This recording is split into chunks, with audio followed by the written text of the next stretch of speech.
अपने पिता के इस जहां से चले जाने के बाद विनायक ने अपने पिता के कारोबार की कमान संभाली।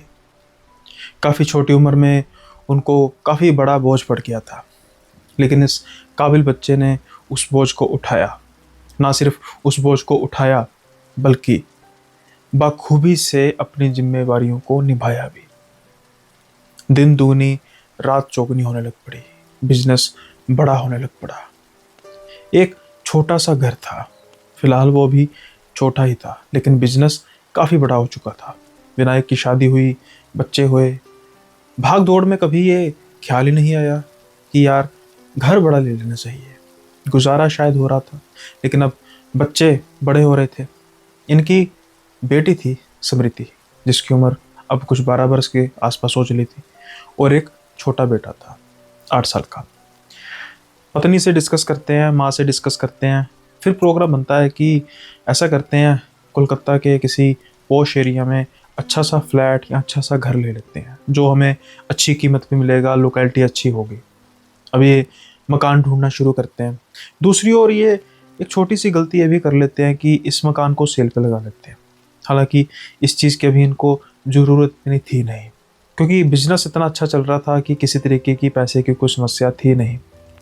ये बात मैं क्यों कर रहा हूँ, क्योंकि ये बात आगे जाके पता लगेगी। लेकिन ये बात को पता लगाने के लिए सारा किस्सा सुनना भी तो ज़रूरी है, और आप ऐसे ही किस्सों को सुनते रहे। इसके लिए ज़रूरी है कि जो ये लाल रंग का बटन आपके मोबाइल में शो हो रहा है सब्सक्राइब का, अगर आप नए हैं तो इसको सब्सक्राइब कर दीजिए जल्दी से, और लाइक हाइप करना मत भूलिएगा। साथ के साथ ही किस्सा अच्छा लगे तो कमेंट बॉक्स में ज़रूर बताइएगा, और शेयर करना तो बनता है अगर आपको पसंद है। खैर, अब ये मकान ढूंढना शुरू करते हैं। दूसरी ओर इनका मकान बिक जाता है।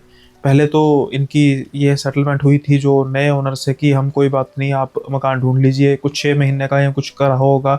लेकिन शायद उनका कुछ इश्यूज आ गए, तो उन्होंने कहा कि भाई हमें जल्दी मकान पर कब्जा लेना है, तो भाई हमें आप जल्दी खाली करके दें। अब ये तो काफ़ी आराम से मकान ढूंढ रहे थे, लेकिन अब इनको थोड़ी सी जल्दी पड़ जाती है। शरीफ लोग थे, कुछ कहा सुनी कर नहीं सकते थे कि नहीं भाई इतना कहा था आपने, कहते हैं चलो ठीक है भैया, आपने भी पैसा खर्च किया है, आपको भी जल्दी है। दूसरी ओर इनको भी जल्दी थी। अब ये मकान ढूंढने लग पड़ते हैं, फ्लैट्स ढूंढते हैं। फ्लैट इनको पसंद नहीं आता। इंडिपेंडेंट मकान में रहने वाले लोग हैं, फ्लैट सही में इनको इतना अच्छा लोगों को लगता नहीं है जो इंडिपेंडेंटली रहते हैं। अब क्या होता है कि इनको एक मकान पसंद आता है। ये कॉलोनी थी, और यहाँ पर आमतौर पर जब ब्रिटिशर्स रहते थे तो तब वहाँ पर पहले कच्चे घर होते थे, फिर कॉलोनी नई कट गई। लेकिन शायद ये उस समय अपनी किस्मत पर इतरा रहे थे, क्योंकि जोन सा मकान इन्होंने देखा, उस मकान की बैक साइड पर जो बालकोनी थी, उसके सामने बिल्कुल एक हवेली नुमा मकान नज़र आ रहा था। मकान खाली था, शायद किसी अंग्रेज का था, वो छोड़ गया शायद। इतनी कहानी तो नहीं पता थी, लेकिन वो अब बसा नहीं था। कह सकते हैं कि आज़ादी से पहले ही वीरान हो चुका था, और तब से वीरान ही था। धीरे धीरे वो मकान खंडर बनता जा रहा था, लेकिन व्यू फिर भी ठीक था। अब ये देखते हैं कि बालकोनी के बिल्कुल सामने इनको वो दृश्य नजर आता है। इनकी पत्नी इनकी तरफ देख के मुस्कुराती है, उनको भी शायद अच्छा लगता है। उसके बाद होती है मकान की डील। मकान की डील जब होती है तो रेट्स वगैरह जो इनकी बजट में थे, मकान काफ़ी अच्छा था, सबको मकान पसंद आता है, और जल्दी से जल्दी ये शिफ्ट करने की करते हैं उस मकान में। या यूँ कहें कि बढ़ रहे थे एक खौफनाक पहलू पर अपने जीवन के, जिसके बारे में कभी भी इन्होंने सोचा तक नहीं था। सोच भी लिया तो इनका रिएक्ट इतनी देर से होता है कि चीज़ें काफ़ी बिगड़ चुकी थी। अब ये मकान में शिफ्ट करते हैं, बहुत खुश थे। बड़ा अच्छे तरीके से इन्होंने मकान को सजाया, रिश्तेदारों को बुलाया। उस बालकोनी की तरफ कोई भी देखता वो भी खुश होता है, यार जो भी है बंद है, हवेली पर कितनी अच्छी लग रही है, दृश्य कितना अच्छा लग रहा है, ऐसा लग रहा है कि एक सीनरी है। विक्टोरियन एरा टाइप जो बनावट थी उसकी थी। अब ये काफ़ी खुश थे कि चलो रिश्तेदारों को भी मकान पसंद आ गया। खैर रहना तो हमें है, लेकिन फिर भी एक चीज़ होती है ना। कॉलोनी भी अच्छी थी, अच्छे लोग थे। हालांकि ये कॉलोनी अभी नई डेवलप हो रही थी और इनके आसपास कोई मकान नहीं था, वहाँ पर प्लॉट्स ही खाली थे। यही मकान बना हुआ था, किसी बिल्डर ने बनाया था और काफ़ी अच्छे तरीके से बना हुआ था। लेकिन धीरे धीरे कुछ ऐसी चीज़ें होने लग पड़ती हैं जिसको लेकर विनायक शायद अगर पहले से तवज्जो दे देते तो काफ़ी चीज़ें बहुत समय अनुसार हद में, जिसके बारे में अगर विनायक कुछ पहले तवज्जो दे देते तो काफ़ी चीज़ें समय अनुसार या समय रहते रहते इनके हाथ में आ सकती थी। अब क्या होता है कि कुछ दिन बीतते हैं, दिन हफ्तों में बदलते हैं। फिर एक रात ये जो परिवार था स्मृति को छोड़कर वो टीवी देख रहा था लॉबी में। स्मृति पढ़ रही थी, उसका कुछ अगले दिन टेस्ट था। लेकिन उस घर की हंसी खुशी को अचानक से एक चीख ब्रेक लगा देती है। काफ़ी ऊंची चीख बजती है। जल्दी से भागे भागे वो स्मृति के कमरे में जाते हैं। स्मृति अपनी आंखों के आगे हाथ रखकर चीखें मारी जा रही थी, बिल्कुल बदहवास होकर। ये देखते हैं, अरे क्या हुआ बेटी, स्मृति क्या हुआ? स्मृति बस चीखें मारी थी, पापा पापा वो आंटी गिर गई, देखो वो आंटी गिर गई। आंटी गिर गई? कहाँ से गिर गई? बालकनी से। आंखें नहीं खोल रही थी, आगे हाथ रखे हुए थे। अब इनके पिता माता दादी सोचते हैं कि कौन सी औरत और यहाँ पर कैसे आ सकती है। खैर ये जल्दी से बालकनी की तरफ देखते हैं, नीचे देखते हैं तो थोड़ा सा पिता माहौल शांत करने के लिए कहते हैं, अरे अरे तुझे वहम हो गया होगा, कोई क्या हो गया? फिल्म बाहर चल रही है, ड्रामा तू यहाँ पर क्रिएट कर रही है। देख कुछ नहीं है। वो तो जैसे अपनी आंखों के आगे हाथ उठाने को तैयार ही नहीं थी। बड़ी मुश्किल से समझा बुझा कर उसको कहा था, देख तो सही बालकोनी में, बालकोनी के पास उसको लेकर जाया जाता है, आस पास देखा जाता है, लेकिन कहीं भी कुछ नजर नहीं आ रहा। कुछ होता तो नजर आता। अब पूछना शुरू करते हैं दादी और उसकी माँ प्यार से कि बेटी तू काफ़ी देर से पढ़ रही थी, हम भी यही बार बातें कर रहे थे कि स्मृति अपने टेस्ट को लेकर कितनी चिंतित है, मतलब कितनी सीरियस है, वो पढ़ रही है, तो थोड़ा सा उसको ब्रेक लेना चाहिए। अभी तो हम सोच रहे थे कि स्मृति को बुलाते हैं कि थोड़ी देर टीवी देख लो या रेस्ट कर लो, मुझे लगता है थकावट की वजह से हुआ। लेकिन स्मृति मानने को तैयार नहीं। वो कह रही थी, नहीं नहीं मम्मी, वो जो आंटी थी ना, उसने गाउन डाला हुआ था, जैसे हम देखते नहीं पुरानी फिल्मों में वो देख आंटियाँ डालती हैं, अंग्रेज आंटियाँ, गोरी आंटियाँ डालती हैं, क्रिश्चियंस डालती हैं, वैसा हैड भी वैसी डाली थी। मैं ना पढ़ रही थी, अचानक से मुझे ऐसा लगता है कि पर्दा हिल रहा है। लेकिन फिर मेरे दिमाग में आता है कि पर्दा तो है नहीं, पर्दा तो हमने धोने के लिए उतारे हैं। तो मैं देखती हूँ कि गाउन डला हुआ था और वो आंटी ना बालकोनी की ग्रिल पर बैठी हुई थी, बिल्कुल सफ़ेद चेहरा, बिल्कुल जैसे गोरे लोग होते हैं ना वो, आंखें उसकी नीली नीली। और मेरे देखते देखते वो पीछे गिर गई। अब ये चिंता का विषय तो था, क्योंकि इतनी डिटेलिंग स्मृति जो बता रही थी उस लेडी के बारे में, gown, fair colour, whitish colour, नीले रंग की आंखें, यहाँ तक नीले रंग की आंखें, ब्लोंड हेयर, हैट डाली हुई ऊपर, वो भी ब्रिटिश इरा के जो कपड़े होते हैं उस तरीके से। इनको लगता है कि शायद ऐसा तो नहीं कि जैसे एक कनेक्शन होता है कि जो बिल्कुल सामने इनको वो हवेली, वो बिल्डिंग नज़र आ रही है, वो भी ब्रिटिश एरा की है, तो बच्चे के दिमाग पर कुछ चीज़ें यहाँ भी हो सकती है। तो इन्होंने बिल्कुल इसको सीरियसली नहीं लिया और कहा चलो ठीक है बेटी, तुम ऐसा करना, तुम हमारे साथ सो जाना, ऐसा ही तुम्हें लग रहा है। लेकिन ये शुरुआत थी उन प्रेतों की, उन प्रेतों के ना सिर्फ उस बिल्डिंग पर कब्जे की, जो खंडर बिल्डिंग इनकी बालकोनी के सामने नजर आती थी, बल्कि इनके घर पर भी कब्जे की। लेकिन इनके घर पर क्यों कब्जा? क्या कारण रहा होगा? अगर कुछ है तो उस बिल्डिंग में ही होना चाहिए था। इनके घर में ऐसी आफत क्यों आने लगी थी? क्योंकि कुछ खास कनेक्शन था उस बिल्डिंग का इसके घर से, विनायक के घर से। वो क्या कनेक्शन था? जैसे जैसे किस्सा आगे बढ़ता जाएगा वैसे वैसे आपको पता लगता जाएगा। वन ऑफ द इंसिडेंट माना जा सकता था, लेकिन ये तो बस शुरुआत थी उन खौफनाक वाक्यों की कड़ी की, जिसका सबसे पहला शिकार स्मृति बनी। स्मृति को चाहे सबने समझाया कि वहम है, लेकिन स्मृति ने जो देखा था उसको वो जुटला नहीं सकती थी। अब वो खामोश रहने लग पड़ी। ज़्यादा किसी से बात नहीं करती थी, चंचल स्वभाव था पहले उसका। ये बात उसके माता-पिता भी नोटिस कर रहे थे, लेकिन समझते हैं कि अभी हमने घर चेंज किया है, आखिर अपने पुराने घर में वो 12 बरस रही है। जब नए घर में आते हैं, नई जगह पे आते हैं, तो कई बार बच्चे मायूस हो जाते हैं, लेकिन शायद समझ लेना चाहिए था विनायक को अपनी बेटी का दर्द। वो नहीं समझे, लेकिन अब घर में वारदातें बढ़ने लग पड़ी थी। पहले वो वही छोटी-छोटी हरकतें होती हैं, बर्तनों का अचानक से गिर जाना, किसी चीज़ का खुद ब खुद गिर जाना, फर्श का गंदा हो जाना, ऐसी छोटी-छोटी चीज़ें होती रहती थी। विनायक तो काम की वजह से दिन भर घर से बाहर रहते थे। बच्चे आधा दिन स्कूल में रहते थे। जो दादी हैं, यानी कि स्मृति की दादी हैं, वो काफ़ी धार्मिक प्रवृत्ति वाली थी, इसलिए वो ज़्यादातर जो पास वाला मंदिर था वहाँ चली जाती थी। रह जाती थी पत्नी विनायक की। जब काम वाली आती थी तो तकरीबन सारा दिन साफ-सफाई में या बाकी चीज़ों में कट जाता था। लेकिन जैसे-जैसे शाम होने लग पड़ती थी, घर के मेंबर इकट्ठा होना शुरू हो जाते थे, मानो जैसे वो प्रेतों को अच्छा लगता था कि सबको तंग करना। धीरे-धीरे कुछ ऐसी हरकतें होने लग पड़ी, जिसको ना चाहते हुए भी अब स्मृति की दादी और स्मृति की माँ ये मजबूर हो चुकी थी उनको गौर करने को लेकर। जैसे इनका जो बेटा था आर्यन, आर्यन कई बार अकेला बात कर रहा होता था, मुँह ऊपर करके, जैसे किसी लंबे इंसान से बात कर रहा है। अब वो इतना छोटा भी नहीं था कि जैसे कहते हैं कि बाल बोध ना हो, बच्चा हो और कहा जा सके कि ठीक है बच्चा है, पता नहीं क्या कर रहा है।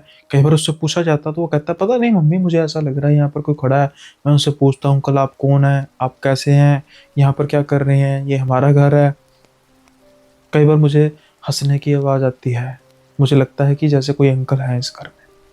अब ये बातें कुछ ज़्यादा ही सीरियस होनी शुरू हो चुकी थी कि स्मृति को कोई औरत दिखाई देती है और आर्यन को कोई आदमी दिखाई देता है। लेकिन बात बच्चों तक सीमित होने की वजह से ये बात बहुत ज़्यादा सीरियसली ली नहीं जाती थी। यही सोचते थे ये तीनों जाने कि अगर ऐसी कोई बात हो तो फिर हमें भी कुछ ऐसा महसूस होना चाहिए। अगर हमें कुछ ऐसा महसूस नहीं हो रहा तो इसका मतलब ये है कि बच्चों का वहम है, नई जगह होने की वजह से बच्चों को ऐसा महसूस हो रहा है। लेकिन शायद ये बात उन प्रेतों ने सुन ली थी, या यूँ कहें कि उन प्रेतों को चैलेंज मिल गया था। अब बारी थी बड़ों की। रात का समय होता है। अचानक से घर में एक चीख गूंजती है। चीख थी इनकी दादी की, स्मृति की दादी की। सभी भागे भागे उनके रूम में जाते हैं। दादी अपना पाँव के बिल्कुल पास जो लात का हिस्सा होता है उसको पकड़कर चिल्ला रही थी।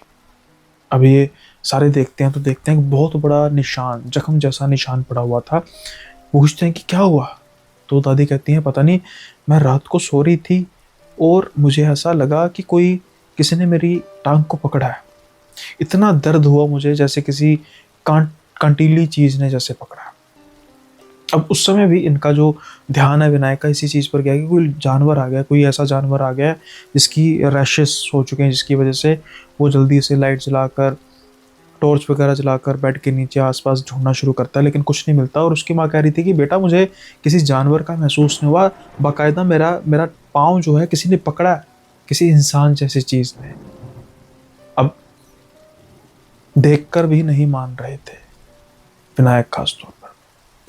वो कह रहे थे कि नहीं आप सो रही होंगी, आपको सपना आया होगा, ऐसा महसूस होया होगा, चलो कोई बात नहीं, आप ऐसा कीजिए मैं आपके साथ लेट जाता हूँ यहाँ पे, अगर आपको डर लग रहा है तो। लेकिन बात एक रात की होती तो फिर माना जा सकता था। अब अगले कुछ दिन जो विनायक है वो ये डिसाइड करते हैं ताकि उनकी माँ को अकेलापन महसूस ना हो, उनको ऐसा ना महसूस हो कि मुझे डर लग रहा है और मेरे बच्चे मेरा साथ नहीं दे रहे, तो जो विनायक हैं वो अपनी माँ के साथ ही लेट जाते थे। लेकिन एक आदमी दो जगह पर कैसे हो सकता है? कहने का मतलब है कि वो दो दो लोगों को कैसे उनकी मदद कर सकता है, उनको डर से बचा सकता है, क्योंकि अभी इस बात को 3 दिन ही हुए थे। एक और चीख की आवाज़ सुनाई देती है। ये चीख की आवाज़ विनायक के कमरे से आ रही थी। जाहिरी तौर पर उसकी पत्नी की आवाज़ थी। जल्दी से विनायक, उसकी माँ और उसके बच्चे भाग कर जाते हैं तो उनकी पत्नी रो रही थी। वो कह रही थी, विनायक कि कुछ है, सच है, सच में कुछ है। मैंने एक लड़की देखी, जैसे बिल्कुल स्मृति ने बताया था।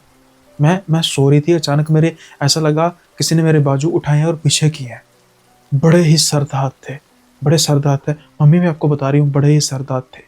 जैसे ही मैंने आंखें खोली तो वो बिल्कुल मेरे मुंह के पास थी, बड़े गुस्से में थी उसकी नीली आंखें।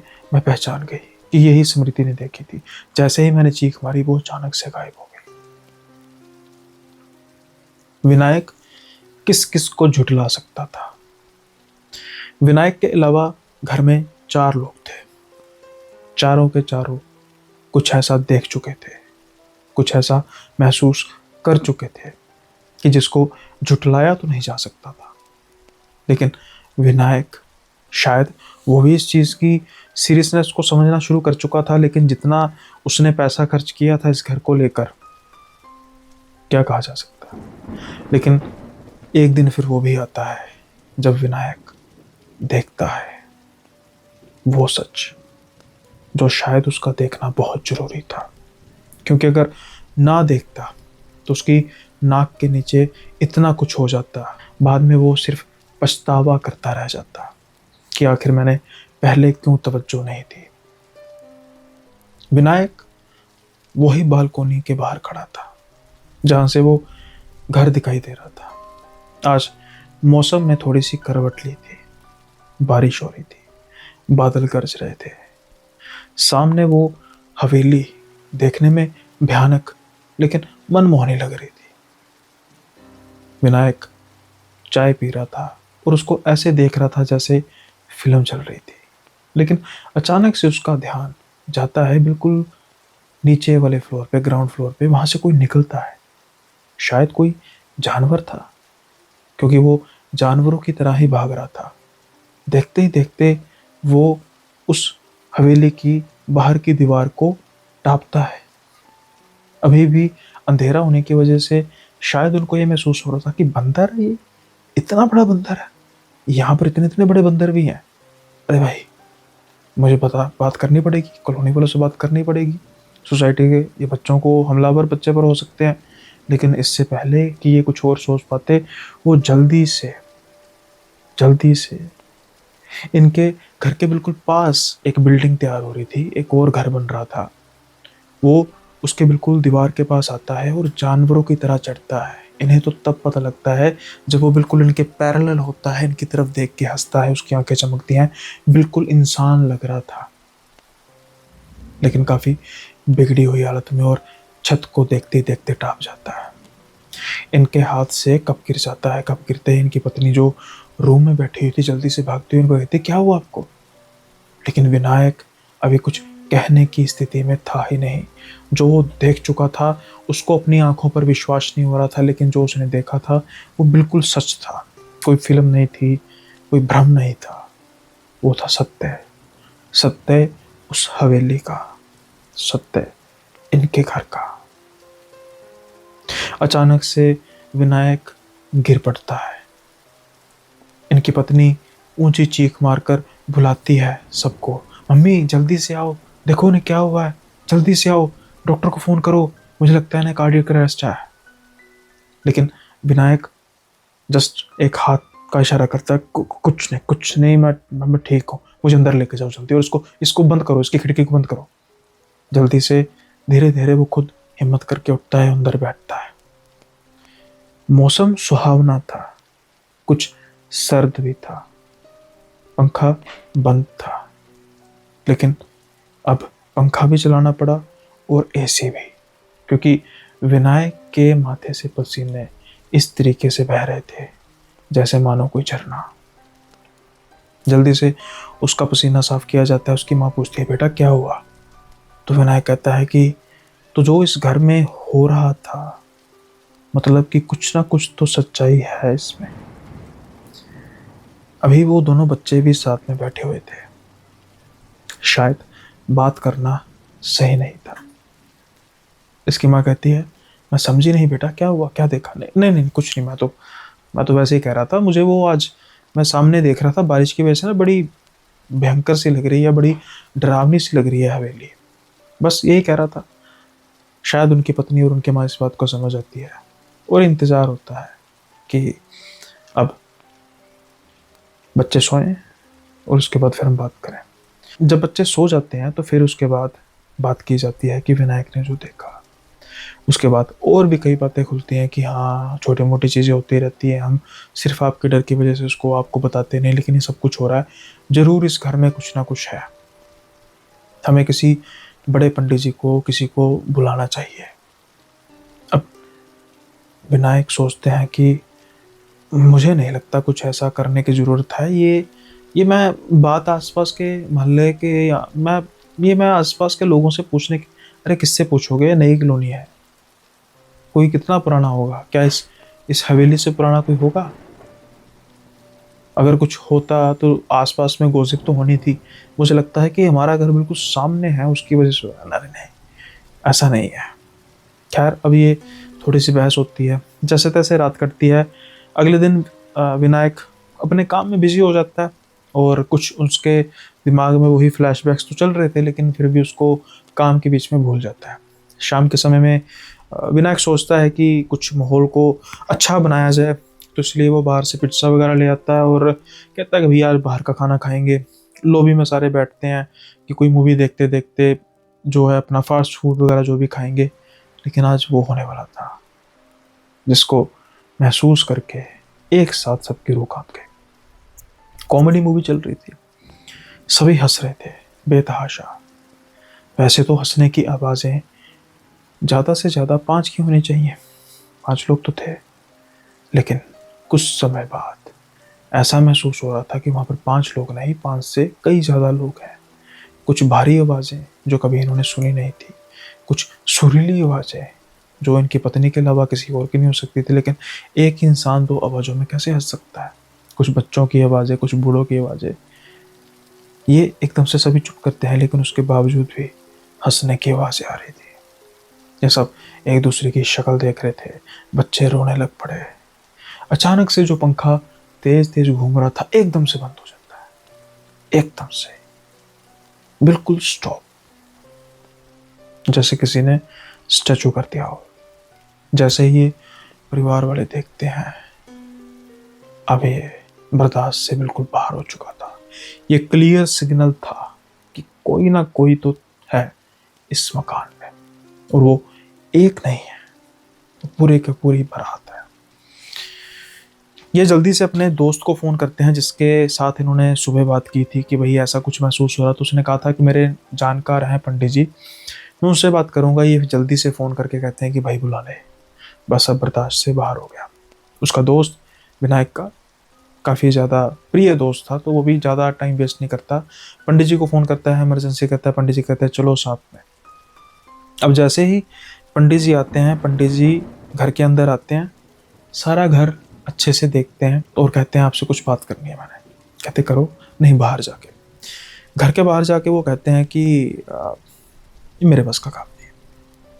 ये कहते हैं मैं समझा नहीं, आपके बस का काम नहीं मतलब कुछ नहीं। अगर अरे नहीं, ये नहीं, मैं कह रहा कुछ नहीं है, बहुत कुछ है यहाँ पर। कुछ एक नहीं है, अगर 1-2 होते तो मैं संभाल लेता। यहाँ पर बहुत सी प्रेत आत्माएं हैं और वो बहुत पुरानी है, और प्रेत आत्मा जितनी पुरानी होती जाती है उतनी खतरनाक होती जाती है।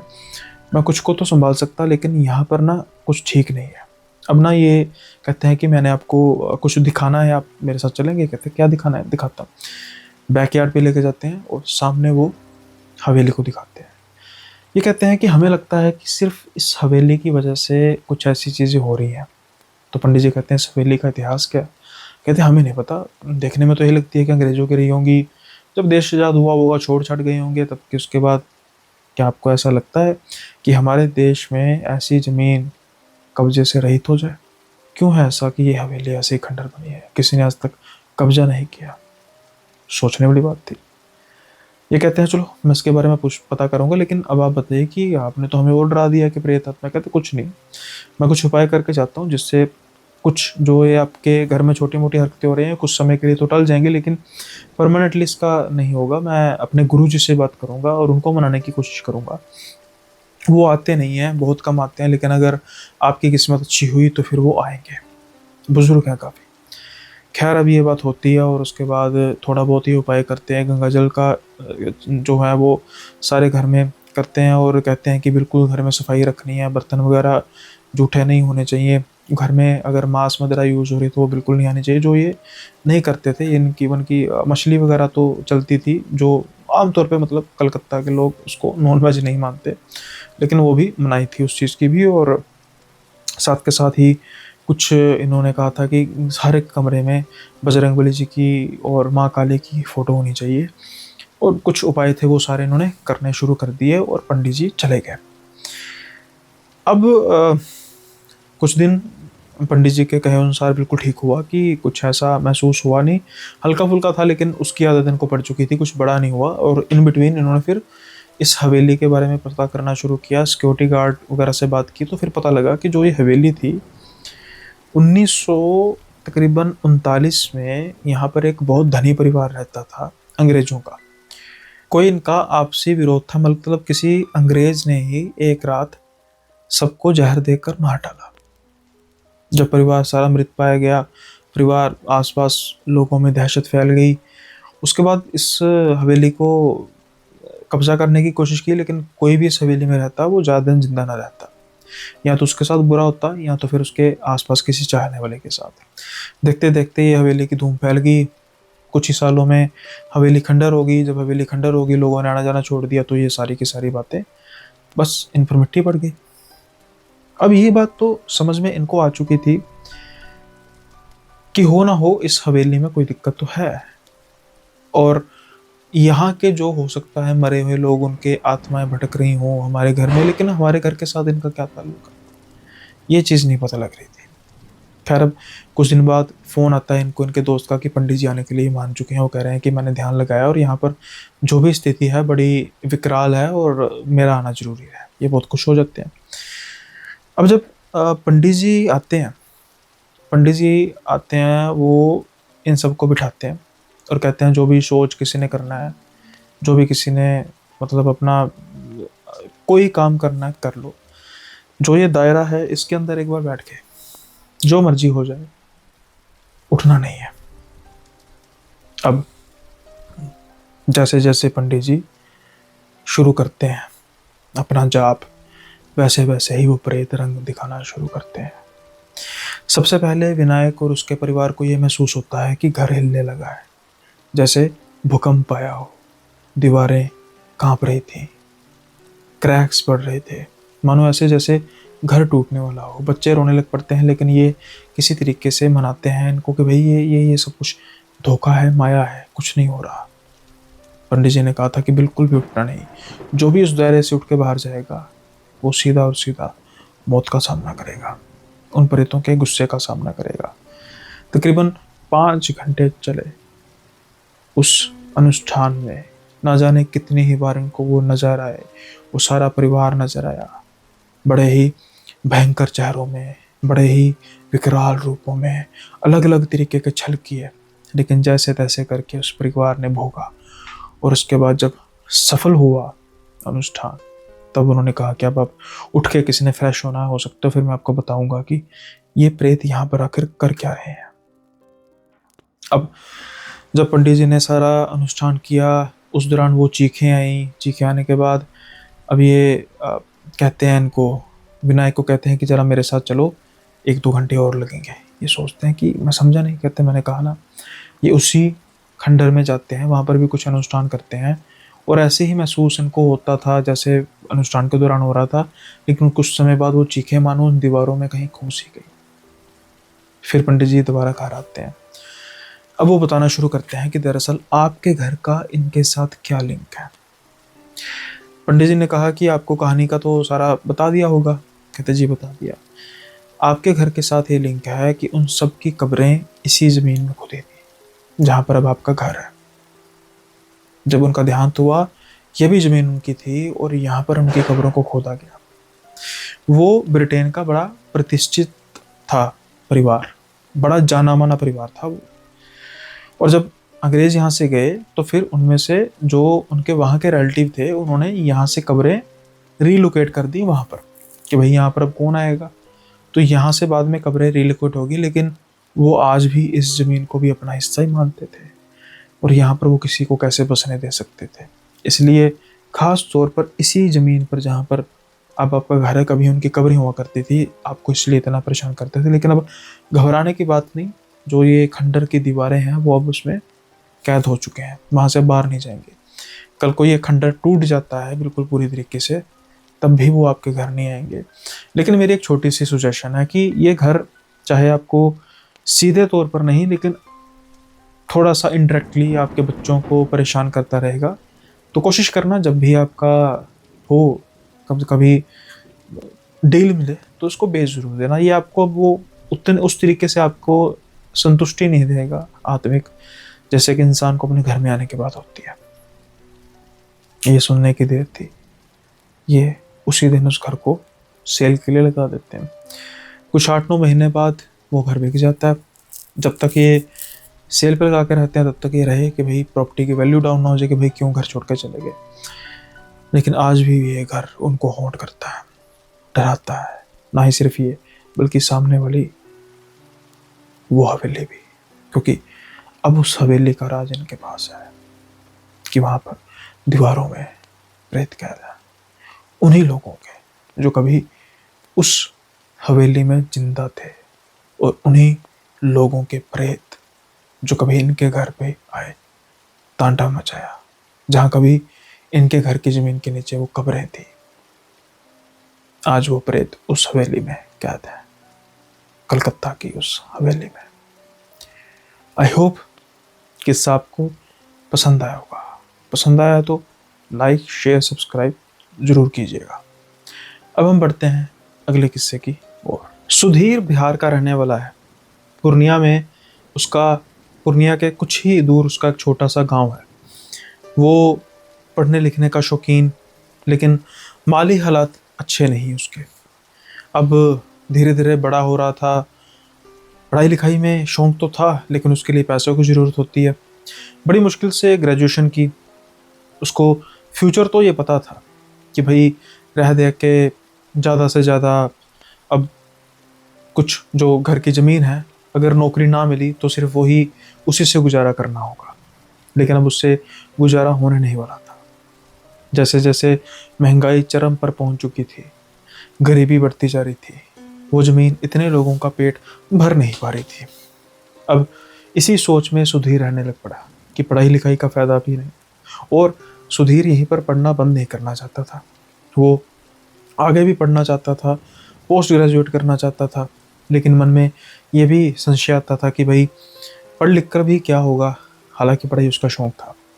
शायद उसकी इस चिंता को एक दिन उसके ही दोस्त ने दूर कर दिया। किसी काम से वो पूर्णिया गया हुआ था। पूर्णिया के बाजार में उसको एक आवाज़ सुनाई देती है, अरे तू सुधीर ही है ना। सुधीर मुड़ के देखता है, और तू तू तू संजू है। हाँ भाई संजू हूँ। दोनों एक दूसरे के गले मिलते हैं। ये दोनों 12वीं तक एक साथ पढ़े थे। उसके बाद जो संजू था, पढ़ने लिखने में उसका हाथ थोड़ा सा कमज़ोर था, उसकी वजह से वो फेल हो गया। अब चाय की दुकान पर बैठते हैं। संजू कहता है, और भाई कहाँ कर रहा नौकरी आजकल। तो सुधीर कहता है, अरे भाई कौन सी नौकरी, ग्रेजुएशन करके 6 महीने हो गए खाली बैठा हूँ। नौकरी का तो मैं सोच ही नहीं रहा, नौकरी कहाँ मिलेगी गाँव में। 1-2 जगह पे ट्राई किया था, लेकिन तनख्वाह इतनी कम थी कि मैं ना रह सकता हूँ शहर में, और ना ही मैं उस तनख्वाह से घर आ जा सकता हूँ। तो रहता है कि सिर्फ नौकरी ही बचेगी, पैसा तो बचेगा नहीं। ये सुन के संजू हंसने लग पड़ता है, और सुधीर कहता है कि भाई तू सुना, कहाँ पे कर रहा है आजकल जॉब। संजू कहता है, तुझे मेरी शक्ल लगती है जॉब करने वाली। अरे भाई मैं तो 12वीं में फेल हो गया था, 10वीं में नकलें मार कर पास हुआ था, पर 12वीं में किस्मत इतनी अच्छी नहीं रही। वैसे तो अच्छी बात हुई, 12वीं में मैं फेल हो गया। सुधीर कहता है, तेरा दिमाग खराब है भाई, लोग कहते हैं कि पास हो जाएं कम से कम, तो फेल होने पर अपनी किस्मत को अच्छा समझ रहा है। अरे भाई पास होता तो तेरे जैसा बनता ना, 3 साल लगा चुका होता, अभी तक भटक रहा होता। ये सुनकर सुधीर की आंखें थोड़ी सी शर्मिंदा तो हो ही जाती है कि बात तो ठीक कर रहा है। अरे पर तू करता क्या ये तो बता। भाई मैं आया हूँ यहाँ पर छुट्टी पे, मैं चलाता हूँ ऑटो पटना में। सच बताऊँ इतना पैसा बचता है, पूरी कमाई होती है। अब सुनकर तो उस समय सुधीर को थोड़ा सा होता है ऑटो, पर जैसे ही वो अपनी कमाई की बात कर रहा है, बात है 2008-9 के आसपास की, तो जब कमाई की बात करता है तो आंखें फटी की फटी रह जाती है। सुधीर, अच्छा इतनी कमाई हो जाती है?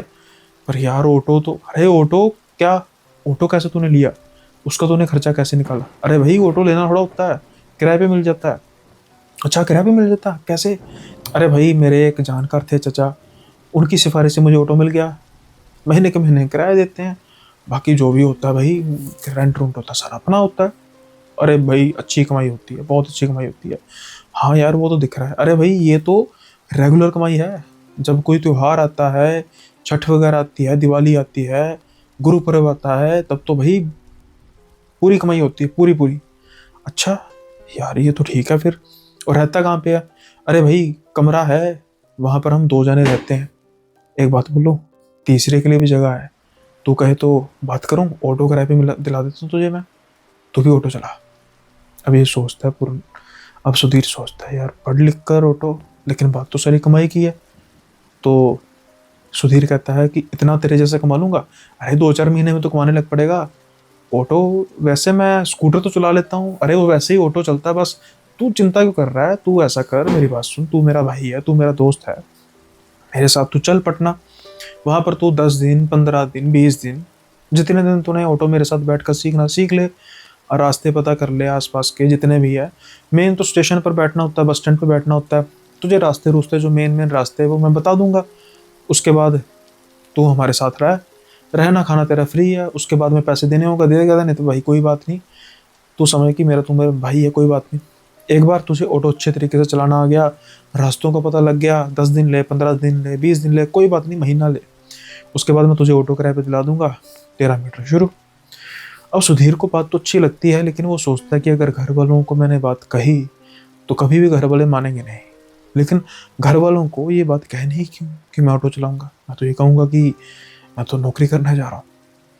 उनको तो पैसों से मतलब है, 5-6 महीने बाद आके पैसे पकड़ा दिए। ये बात सोचकर सुधीर फाइनल कर लेता है, घर जाके अपनी बात बताता है कि मेरी नौकरी लग गई है, ऐसे ऐसे करता है। घर वाले भी खुश होते हैं, चलो पैसे आना शुरू होंगे, बच्चा भी पढ़ाई का जो है वैल्यू पाएगा। और सबसे बड़ी बात ये थी कि इसने सोचा था कि मैं पटना जाकर पढ़ाई भी करूँगा साथ में, कोरस्पोंडेंस या जो भी करूँगा, साथ में मेरी पढ़ाई भी चलती रहेगी और साथ के साथ ही मैं कमाता भी रहूँगा। अब ये अपने दोस्त संजू के साथ शहर आ जाता है पटना।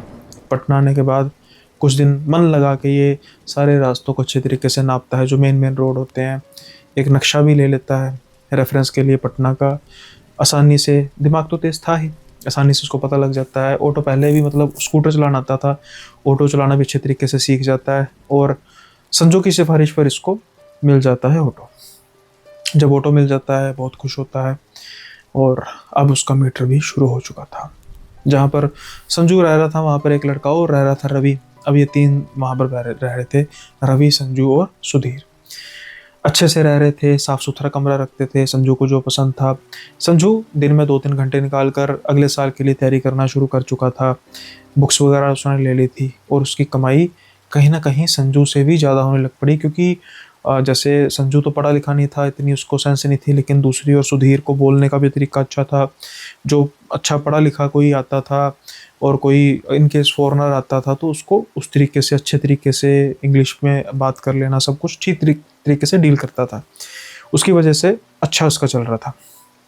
अब इस बात को तकरीबन 1 साल हो चुका था। 1 साल में बहुत कमाई की उसने, अपनी उम्मीद से कहीं ज़्यादा कमाई की। 2-3 बार घर भी होकर आया, और जब पैसे देखे घर वालों ने तो भाई घर वाले भी खुश हो गए। पता नहीं था उनको कि ऑटो चलाता है।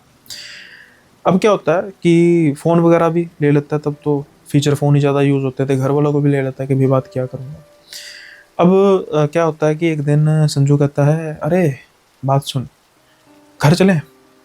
सुधीर कहता है, क्यों क्या हुआ? अरे यार 4 महीने हो गए घर जाते हैं, कुछ दिन रहते हैं, रेस्ट करते हैं, बाद में पैसे भी दे आते हैं, इतनी कमाई तो हो गई है। तो सुधीर कहता है, तू जाना जा, मैं तो नहीं जाता। संजू कहता है, देख कैसे पैसों के पीछे भाग रहा है। सुधीर कहता है यार क्या जाके हफ्ता 10 दिन वेस्ट करेंगे, उतने यहाँ पर पैसे कमा लेंगे, एक ही बार में जाएंगे क्या। संजू कहता है चल ठीक है भाई तेरी मर्जी। अब संजू चले जाता है। लेकिन 1-2 दिन बाद सुधीर के ना थोड़े से कम होने लग पड़ते हैं, मतलब उसको उतने पैसे नहीं आ रहे होते और सुधीर परेशान हो जाता है कि भाई कोई संजू के साथ तो लिंक नहीं है इसका। वैसे ही सोच रहा होता है यार जब से ये गया है मेरी भी कमाई इतनी नहीं हो रही। पहले क्या होता था कि ये 10 बजे तक मैक्सिमम फ्री हो जाता था, लेकिन अब पिछले 2-3 दिनों से कुछ 12-1 बज रहे थे और ये उतनी उसको आ नहीं रहे थे, तो टाइम ज़्यादा लग जाता था कि भाई अपनी जो दिहाड़ी है उसको पूरी करना है। अब क्या होता है कि एक दिन तो उसको बहुत ही बुरा निकलता है, सारे दिन में बहुत कम उसको, एग्जाम्पल के तौर पे कि जितना ये दिन का कमाता था उसकी सिर्फ 30-35% ही कमाई होती है। तो अमूमन जो ज़्यादा से ज़्यादा 12-1 बजे के आसपास जो पिछले 2-3 दिन से रूटीन अपनी चला कर बैठा था कि मैं अब इतने दिन तक रुकूंगा, अभी सोचता है कि यार ऐसा करता हूँ, स्टेशन पर जो ट्रेन एक आती है तकरीबन ना 3-3:30 बजे के आसपास एक ट्रेन आती थी जो काफ़ी भरी होती थी, तो वहाँ पर लोग काफ़ी आते थे। सोचा था यार उसके देखते हैं, 1-2 फेरे लग जाएंगे तो थोड़ा बहुत तो रिकवरी हो जाएगी मेरी। अब ये ट्रेन की वेट कर रहा था और जब ये स्टेशन के पास जाता है तो थोड़ा सा और खुश हो जाता है कि उस हिसाब से ऑटो थे भी नहीं, यानी कि आते ही भर जाएगा। लेकिन हाय रे किस्मत उसकी, उस दिन ट्रेन भी इतनी ज़्यादा भरी नहीं थी, इतने ज़्यादा लोग भी नहीं थे, मुश्किल से ही जो उसके पहले ऑटो खड़े हुए थे वही भर पाए। अब इसका ऑटो फिर से खाली। सुधीर निराश हो जाता है कि यार आज का दिन ही खराब था, ना जाने मैंने किसका मुंह देख लिया। अब यार चलो, अब ये सोच ही रहा था, अचानक से जब ये ऑटो मोड़ने लगता है इसको एक सामने बुजुर्ग दिखाई देता है, गमछा बांधा हुआ था, हाथ देता है। अब ये सोचता है कि भाई इसको अकेले को मैं कहाँ छोड़ कर आऊँ, तो सोचता है चलो ठीक है पूछ लेता हूँ, अगर रास्ते में मेरे घर के होगा ठीक है, कुछ ना कुछ तो बनेगा। अब ये पूछता है हाँ जी बाबूजी बताइए कहाँ जाना है। तो बाबूजी जो उसको पता बताते हैं वो पता था इसके घर से साइड पर था और थोड़ा सा सुनसान इलाका था। तो ये मना कर देता है, कहता नहीं बाबूजी वो तो बड़ी दूर है और मैं इस समय नहीं जाऊंगा। तो बाबूजी उसको खुद ही ऑफर कर देते हैं। ये ऐसा नहीं कहता कि नहीं मुझे इतने पैसे दो, बाबूजी उसको खुद काफ़ी अच्छी अमाउंट ऑफर कर देते हैं। मान लीजिए कि वहाँ पर वैसे रूटीन में जाने का किराया 100 रुपये हो तो बाबूजी कहते हैं मैं 500 रुपये दूंगा। अब जैसे ही इतनी अमाउंट सुनते हैं तो इनका मीटर घूम जाता है कि भाई ये तो मेरी दिहाड़ी से भी आज पूरा हो जाएगा, यानी कि जो मैं नॉर्मल डे में कमाता हूँ। लेकिन बात वही कि भाई अकेली सवारी है, इलाका वो इतना अच्छा नहीं है, तो मैं अगर गया तो कोई दिक्कत ना हो जाए। तो ना क्या होता है कि ये कहता है बाबूजी आप कुछ इमरजेंसी, ये कहता है नहीं मैं, मुझे पता है इस समय नहीं होगा और मैंने वहाँ पर बहुत जल्दी जाना है, मेरी एक्चुअली बेटी ठीक नहीं है, तो मैं किसी बाबा जी के पास गया था बेटा, तो वहाँ से कुछ मैं इलाज लेकर आया हूँ, तो मेरी मजबूरी समझो। अब उनको भी लगता है कि ठीक है, और ये कहता है बाबूजी वो जो आपने किराया का ना अपनी मर्जी से दे देना, अब आपसे मैं क्या ही मजबूरी का फ़ायदा उठाऊंगा। नहीं, बाबूजी कहते हैं नहीं नहीं मैं अपने बेटा खुशी से दूंगा। अब ये चल पड़ते हैं। बीच बीच में फिर ये बात करते जाते हैं कि अच्छा बेटी को क्या हुआ, ये बताते हैं कि बेटी पर ऐसे हमें पता लगा था कि कुछ जिन है उसका साया है, ऐसे ऐसे। तो ये थोड़ा सा हंसते हैं कि बाबूजी आप इन बातों में मानते हो। तो बाबूजी कहते हैं बेटा जिसके साथ होती है उसको मानना ही पड़ता है, हमें पता है ना हमने पिछले कुछ सालों में अपनी बेटी को किस किस रूप में देखा है और कैसे उसको तड़पते हुए देखा है। अब ना ये बातें चलते चलते जा रहे थे तो एक ना रास्ते में पुल आता है, सूखी नहर का पुल था। जैसे ही वो पुल पर ऑटो चढ़ता है ना तो बाबूजी कहते हैं बेटा मेरी बात सुन, अब रास्ते में तुझे मैं भी रोकने के लिए कहूँ तो तूने पुल पार करने के बाद ही ऑटो रोकना, अगर ज़रूरत पड़े तो इस पुल में ऑटो रोकना नहीं है। ये कहते हैं बाबूजी क्या हुआ, कहते मैंने बस कहा ना। ये सोचते हैं ठीक है, कहता कुछ भी आगे नजर आए तूने कुछ नहीं करना। अब इतना बड़ा पुल नहीं था, कुछ ही देर में पुल पार हो जाता है। अब पुल पार होता तो ये बात करनी शुरू करते हैं कि बाबूजी आप ऐसा क्यों कह रहे थे। बाबूजी कहते हैं कि बात वैसी है बेटा, इस पुल पे एक चुड़ैल का साया है, बहुत से लोगों का शिकार किया है इसने। आमतौर पर लोग पुल के नीचे गिरे हुए मरे पाए जाते हैं, लेकिन मुझे पता है वहाँ पर एक चुड़ैल रहती है जो शिकार करती है, वो तड़फ रही है, मुझे नहीं पता किस चीज़ को लेकर। लेकिन जब तू वापस ना जाना बेटा, तू ऐसा करना मेरे घर में रुकना। ये कहते हैं कि नहीं नहीं बाबूजी आप किस बातों की बात कर रहे हो, चुड़ैल चुड़ैल ऐसा कुछ नहीं होता। आप विश्वास करते हैं, मैं उस चीज़ की रिस्पेक्ट करता हूँ, लेकिन मुझे ऐसा कुछ नहीं। अब कुछ 2 किलोमीटर आगे जाके इनका घर आ जाता है। तो ये ना उनको कहते हैं बेटा, सुधीर को, कि बेटा तू यहीं पे रुक जा, हमारे घर में काफ़ी जगह है, ऐसा नहीं है, हम ठीक ठाक हैं, कोई ऐसी बात नहीं है, तू ऐसा मत सोचना। तो ये कहता है नहीं नहीं बाबूजी, बात वो नहीं है, दरअसल आज ना दिहाड़ी लगी नहीं थी, चलो जाते जाते आपकी दिहाड़ी अच्छी लग गई। अब क्या है कि सुबह ना मुझे थोड़ा सा दिन जल्दी शुरू करना पड़ेगा, तो इसलिए फिर मुझे ज़रूरी है, यहाँ से फिर मैं सुबह गया भीड़ हो जाएगी, तो आप समझ लीजिए। जैसे तैसे बहाना करते करते बाबूजी कह देते ठीक है बेटा, पर एक बात का ध्यान रखना, मानता नहीं मानता लेकिन उस पुल पर ऑटो नहीं रोकना, जो मर्जी हो जाए उस पुल पर ऑटो नहीं रोकना। अब ना ये जान छुड़ाने के लिए कहते हैं ठीक है बाबा जी, कोई बात नहीं। जैसे ही ऑटो स्टार्ट करते हैं बाबा कहते हैं रुक रुक रुक रुक बेटा, रुक रुक रुक, तेरा नंबर क्या है? ये कहते हैं क्यों? अरे बेटा बता तो सही, कोई ज़रूरत पड़े मैं तुझे कॉल कर रहा हूँ, किसी भी चीज़ की घर पहुँचने तक कोई ज़रूरत पड़े मुझे फ़ोन कर देना। सोचते हैं चलो ठीक है, मुझे क्या दिक्कत है। ये नंबर बोल देते हैं, बाबा जी मिस कॉल कर देते हैं, ये फ़ोन अपनी जेब में डालते हैं, चल पड़ते हैं। अब ना ये जा रहे थे, इस चीज़ को लेकर बिल्कुल भी उनके दिमाग नहीं था कि बाबा जी ने ये कुछ कही है, बकवास समझ रहे थे। जैसे ही पुल पर चढ़ते हैं, कुछ ही आगे जाते हैं, देखते हैं बिल्कुल रास्ते में एक औरत बैठी हुई है, बाल उसके बिखरे हुए हैं, ऐसा लग रहा था कि खून बह रहा है हल्का हल्का। ये जल्दी से ऑटो को रोकते हैं, बिना ये सोचे समझे कि हमें बाबूजी ने कहा था कि नहीं उतरना, उस चीज़ को पूरा दरकिनार कर देते हैं। उतरते हैं ऑटो में से और उसके पास जाते हैं। क्या हुआ मैडम आपको? मेरे परिवार का एक्सीडेंट हो गया। कहाँ पे? वो आगे आगे पुल के पार जाके गाड़ी पलटी पड़ी है, प्लीज़ मेरे मेरे मेरे हस्बैंड और मेरे बच्चे को बचा लो। हाँ ठीक है आप बैठो, ऑटो में बैठो। ये ऑटो में बिठाते हैं, वो चल पड़ते हैं। जैसे ही वो औरत ऑटो में बैठती है, जैसे मानो वो बुत बन जाती है। पहले वो दर्द से कर्रा रही थी, अब जैसे उसको कोई दर्द का एहसास नहीं, हालांकि खून कुछ ज़्यादा नहीं बह रहा था। जैसे ही ये पुल पार करते हैं, देखते हैं कि एक गाड़ी पलटी पड़ी है। अब ये जल्दी से उतरते हैं ऑटो से, देखते हैं गाड़ी के अंदर, ध्यान से देखते हैं, शीशे चकनाचूर हुए हुए हैं, कुछ टुकड़े बड़े बड़े भी हैं, लेकिन जो भी टुकड़े बड़े बड़े हैं वो लाशों के बीच धसे हुए हैं। पहले देखते हैं ड्राइविंग सीट पर एक आदमी पड़ा है, आंखें खुली हैं, मृत। पीछे एक बच्चा मृत, साइड में एक औरत, आंखें खुली हैं, शीशा आर पार हुआ है। ध्यान से देखते हैं, शक्ल याद आती है, अरे ये तो वही मैं। जैसे ही पीछे देखते हैं, वो औरत बिल्कुल वैसे ही खड़ी थी, शीशा आर पार। इनको अपनी गलती का एहसास हो चुका था। बाबूजी ने कहा था रुकना नहीं, रुक गए। मौत सामने खड़ी थी। वो बोलती है नहीं बचाया ना तुमने, अब तुम्हें नहीं छोड़ूंगी, तुम भी हमारे साथ ही मरोगे। अब 1 मिनट के लिए इनका दिमाग काम करता है। बाबूजी ने कहा था कि इंसान पुल के नीचे गिरा हुआ मिलता है, यानी कि अगर मैं पुल की ओर दौड़ा तो निश्चित मार जाऊंगा, भाड़ में जाए ऑटो, बाद में देखूंगा। ये पास के जंगल की ओर भागते हैं।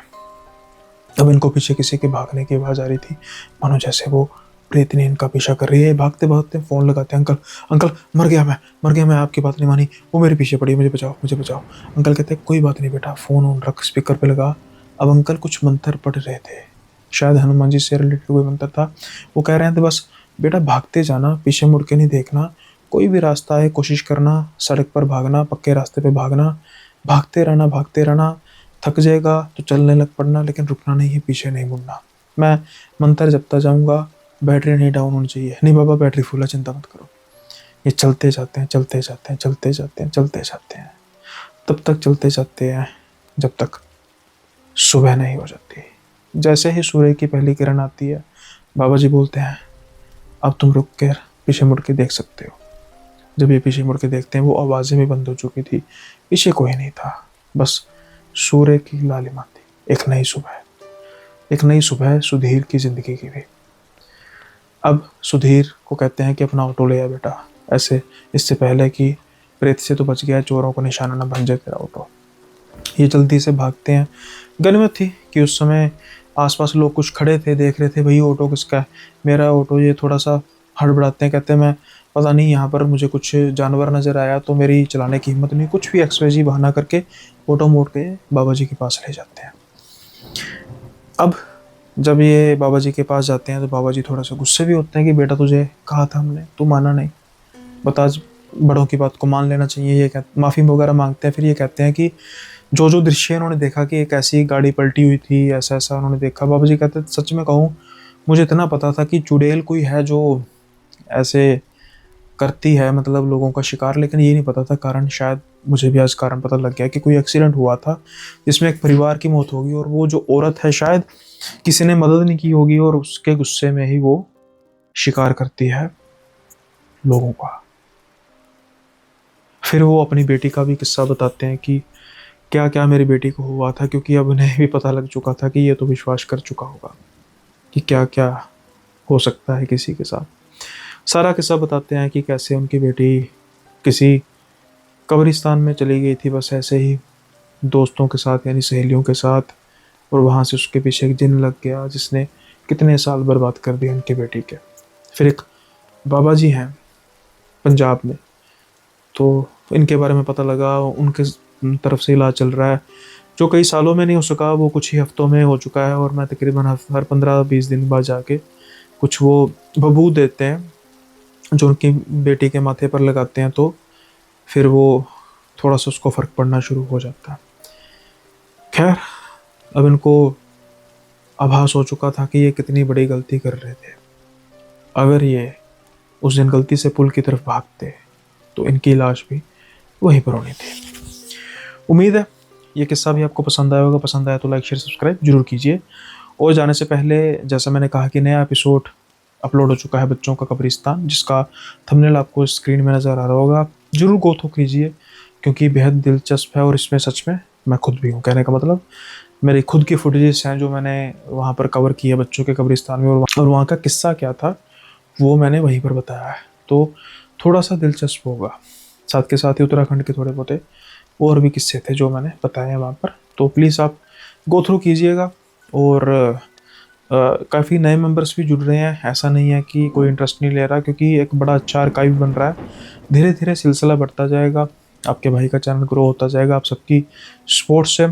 इससे आप मुझे सपोर्ट मिलती है, मुझे एक हिम्मत मिलती है कि लोग पैसे खर्च कर भी कंटेंट को देखते हैं। तो मात्र 29 रुपये पर मंथ है, कोई बहुत लंबा चौड़ा हिसाब किताब है नहीं, और साथ के साथ ही 1 रुपये यानी कि पर डे से भी कम पड़ता है।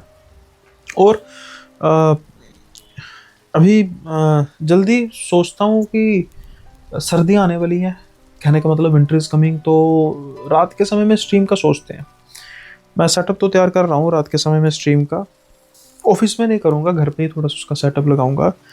यहाँ पर क्या होता है कि जो थोड़ा सा कंजस्टेड नहीं है, थोड़ा सा खुला एरिया, तो अब क्या है कि जैसे पंजाब में ना बस जगरातों का सीज़न शुरू हो जाएगा तो रात में आवाज़ें आती रहेंगी, तो घर पे जो मेरा रूम है वहाँ पर नॉइज़ काफ़ी कम है, तो उसकी वजह से शायद स्ट्रीम का वहीं पे देखेंगे। तो बताइएगा कि स्ट्रीम करनी चाहिए, लाइव स्ट्रीम। मुझे किसी ने कहा था कि आप एक चैनल है पाकिस्तान का, मिनहाज अली अस्करी शायद, तो उसके हिसाब से आप स्ट्रीम कीजिए। तो मैंने फिर वो चैनल को गो थ्रू किया था थोड़ा सा, वही वो ना मैंने उनके बारे में भी थोड़ा सा रिसर्च किया था, मिनहाज अली अस्करी के बारे में। तो भाई वो है एफएम के बंदे, रेडियो के बंदे, तो वो है कहने का मतलब मास्टर, किस तरीके से साउंड को चेंज करना है ड्यूरिंग लाइव स्ट्रीम। मैंने एक दिन उनकी लाइव स्ट्रीम देखी है भाई, बहुत परफेक्ट बंदे हैं, मतलब कि प्रो बंदे हैं बड़े, है ना। तो उस हिसाब से अब जो लोग उनको देखते होंगे तो उनकी एक्सपेक्टेशन उनके हिसाब से होगी कि भाई वैसा तो नहीं हो पाएगा, लेकिन वो ट्राई करने में क्या हर्ज है, कोशिश करके देखते हैं। जैसी टूटी फूटी होती है धीरे धीरे सीख ही जाएंगे। मिनहाज भाई ने कौन सा पहले दिन से सीख लिया होगा, उनका बहुत एक्सपीरियंस लग रहा है मेरे हिसाब से। मैंने जो हिसाब था उनका देखा था, वो तो यार 9-10 से कर रहे हैं, तो काफ़ी बूढ़े पेड़ है, मतलब बड़े पेड़ है, बूढ़े पेड़ नहीं। तो सीखने को मिलेगा, मैं थोड़ा सा उनको देख रहा हूँ। अब देखो ना, उनकी मैंने एक चीज़ जो नोट की है, उनकी जनरेशन बहुत स्लो है। लोग मुझसे कंप्लेन करते हैं भाई अरे वो तो एक एक मिनट नहीं बोलते, मैं तो फिर भी 2-3 सेकंड का गैप लेता हूँ। तो हर एक का स्टाइल होता है। अब उनके स्टाइल को भी तो लोग पसंद करते ही है ना, तो स्टाइल नहीं चेंज करूँगा, मेरा स्टाइल यही रहेगा। सो उम्मीद करता हूँ कि थोड़ा सा अपडेट चैनल के बारे में बता रहा हूँ। लाइव स्ट्रीम में थोड़ी सी ये तवज्जो रहती है कि जो सुपर चैट्स होते हैं वो अगर होंगे तो अच्छा रहता है, थोड़ा सी प्रोडक्टिव भी हो जाती है। फिर मैं उसका पैसा कैसे खर्च कर सकता हूँ वो भी बता देता हूँ। लाइव स्ट्रीम करेंगे, लाइव स्ट्रीम में जैसे सुपर चैट्स होगी या और भी कुछ रेमुनरेशन होती है, तो उसका ना मंथली एक बनाया करेंगे। जैसे मैं सोच रहा हूँ कि मंथली लेट से इतना पैसा इकट्ठा हो गया, तो उसमें क्या करेंगे, कुछ ना कुछ स्टूडियो को निखारेंगे। ऐसा करते हैं कि आप ही अपना स्टूडियो बनाइए। जब मैं फर्स्ट डे में करूँगा लाइव स्ट्रीम, तो मैं आपको थोड़ा सा इसके बारे में अपडेट करूँगा कि अभी ये हालात है स्टूडियो के, धीरे धीरे हम कैसे स्टूडियो को बना सकते हैं। जैसे जैसे पैसे आते जाएंगे, डेकोरेट करना, इक्विपमेंट्स बनाना, इसके बारे में बात करेंगे। तो करते हैं भाई ख़त्म आज का एपिसोड। उम्मीद है दोनों किस्से पसंद आए होंगे। पसंद आए तो लाइक शेयर सब्सक्राइब करना। जल्दी मिलेंगे अगले एपिसोड में नए किस्सों के साथ। तब तक के लिए बाय बाय, अपना ख्याल रखें।